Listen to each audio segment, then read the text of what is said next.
Chapter 16, Lecture Neurocognitive Disorders, Delirium and Dementia. Introduction. Today we will discuss neurocognitive disorders, specifically delirium and dementia. These disorders affect a person's ability to think, remember, reason, and make decisions. Understanding the difference between these conditions is extremely important for healthcare providers because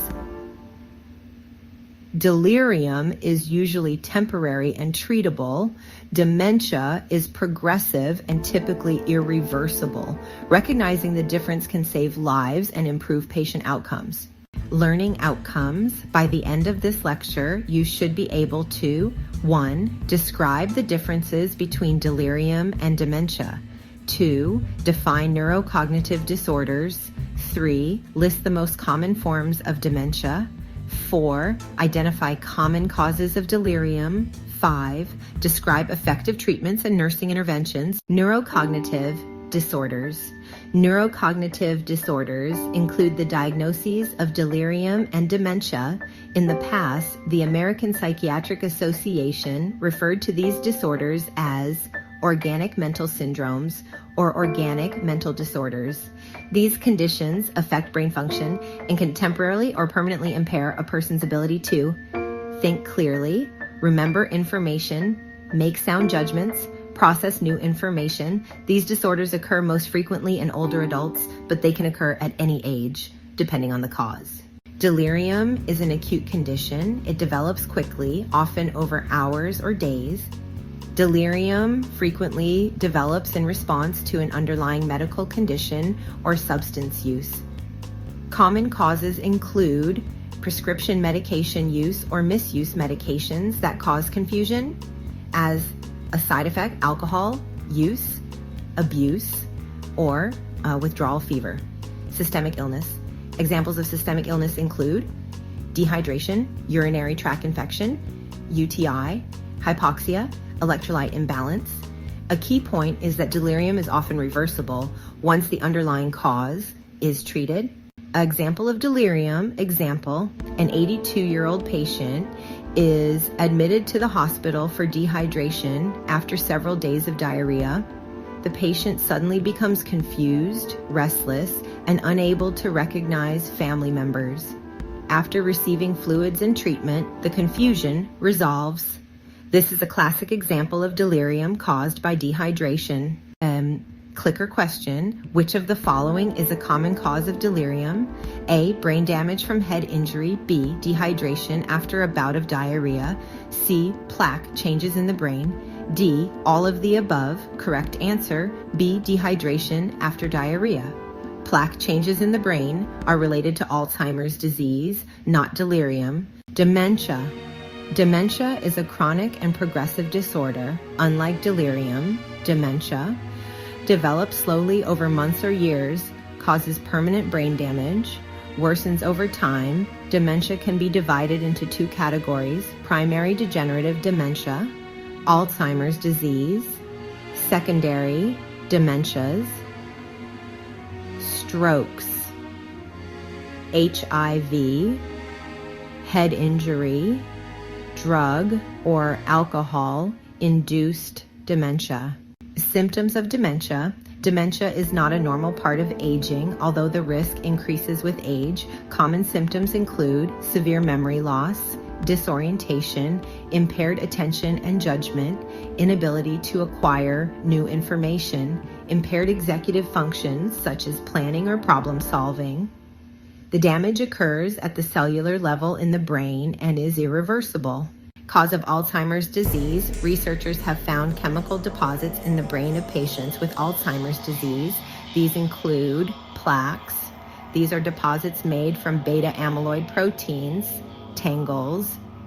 These are twisted strands of malformed nerve cells. As plaques and tangles increase, they create a toxic environment that damages normal brain cells. Neurochemical changes. Another change seen in Alzheimer's disease is a decrease in the enzyme used to produce the neurotransmitter acetylcholine. Acetylcholine is important for learning memory communication between nerve cells. Many medications used today aim to increase acetylcholine activity in the brain. Causes of plaques and tangles. Researchers are still studying the exact cause of plaques and tangles. Current theories suggest a combination of genetics, environmental influences, aging processes. A small percentage of Alzheimer's disease cases are inherited. Medical treatment. Currently, there is no cure for Alzheimer's disease. Treatment focuses on slowing disease progression, maintaining quality of life, promoting safety. Common medications include cholinesterase inhibitors, such as donepezil and rivastigmine. These medications help about half of the individuals who take them. Additional treatments, other medications, may be used to manage behavior symptoms. These include antipsychotic medications, anti-anxiety medications are designed to treat the underlying disease process in early stage Alzheimer's disease. Nursing interventions. Effective nursing care is essential for patients with neurocognitive disorders. Important interventions include stay calm and reassuring, do not argue with the patient, redirect conversations when needed, use clear and simple communication, allow the patient time to respond, avoid overloading the patient with questions. Environment and communication. Helpful strategies include using gentle touch when appropriate, providing appropriate stimulation through activities, offering one-to-one interaction, minimizing environmental noise from televisions, radios, or paging systems, providing a safe environment. Environmental cues. Environmental cues help decrease confusion and wandering. Examples include locks or alarms on stairwells for safety, stop signs for restricted areas, familiar objects or photos for reorientation, signs with the patient's name on their door. These cues help patients recognize their room and surroundings. Restraints and medications. Medications should not replace direct nursing interventions. Whenever possible, avoid physical restraints, avoid chemical restraints. The goal is to preserve patient dignity, safety, and quality of life. Final clicker. Question: which of the following is the best intervention for an Alzheimer's patient? A. Isolate the patient when he is agitated. B. Provide firm directives on behavior. C.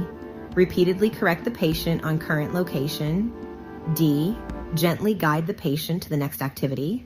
Correct answer. D. Gently guide the patient to the next activity. Patients with dementia respond best to gentle redirection rather than confrontation or correction. Lecture summary. Today we learned delirium is acute, rapid in onset, and often reversible. Dementia is chronic, progressive, and irreversible. Alzheimer's disease is the most common type of dementia. Nursing care focuses on safety, communication, and environmental support. Early recognition and compassionate care can greatly improve the quality of life for patients with neurocognitive disorders.